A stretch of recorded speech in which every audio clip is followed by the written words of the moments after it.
Pace. Each film approaches pacing differently. There's audience expectations set by genre normatives. Directors, through a lifetime of consuming art, attempt to weave that expectation with dynamic performances, while actors become their main instrument to illustrate how well the director communicated that pace.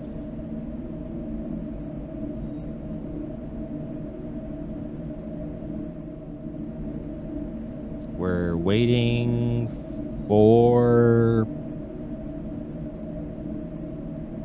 Okay, we'll come back. We'll come back to this. Anyway, television has to be more thoughtful of pace because the audience can pause, replay, or stop watching altogether. Pace can absolutely make or break a television show, and for this reason, shows that tend to be slower, more methodical, that are universally appealing is the equivalent of going to a casino and hitting the jackpot. A director that has recently challenged this notion is Christopher Terrell. For the last few years, I've watched Chris as he has experimented with narrative structure while finding his niche. Prior to his latest project, the only film that really stuck out for its pace was The Cave. There are these long, uncut shots of the outdoors, indoors, and this reoccurring shot of his eye. During my first watch through, it felt self-gratifying to make your audience stare at a deflated balloon for 3 minutes.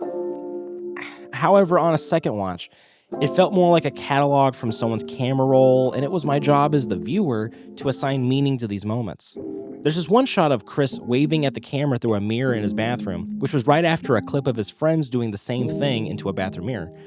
After sitting with the moment, it feels like a pale imitation that he's struggling to maintain, which wouldn't have been communicated without that sense of pace.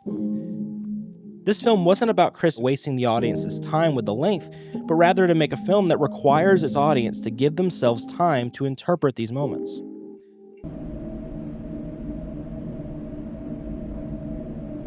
Okay, he's still just sitting there. Okay.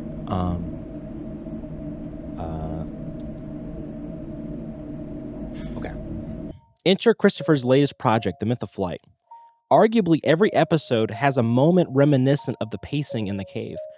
But what is the pacing doing differently for this show versus The Cave? These moments of pause hold the emotional context of the episode rather than solely one overarching theme across a film. At the cost of losing casual viewers and audiences with low attention spans, this might be the most ambitious way a TV show that I've ever seen attempt to represent a day in the life of its characters. For example, Art Davenport Jr. walking for over a minute allows the audience to feel the tension of the scene without having to be spoon-fed the context. Watching Samson Kane in episode 3 allowed the audience to watch in real time as he fully wraps his head around what he's just witnessed. And we now understand how this character thinks with just one scene. For example, let's go back to Mr. Doyle. You see, he's just sitting there.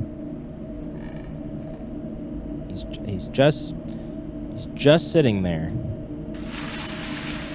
He's got the sandwich. Oh my gosh, he's eating the sandwich. Holy crap, that's why the episode's called Mr. Doyle Eats a Sandwich. That's crazy. That's awesome. In contrast, if Mr. Doyle only ate his sandwich, it wouldn't have allowed the audience the moment to feel the reason why he tried to leave Wingland. A different show would have cut these episodes in half, but like a conductor, Christopher is cutting only when the moment calls for it. Anyways, I'm excited to see where the show's going.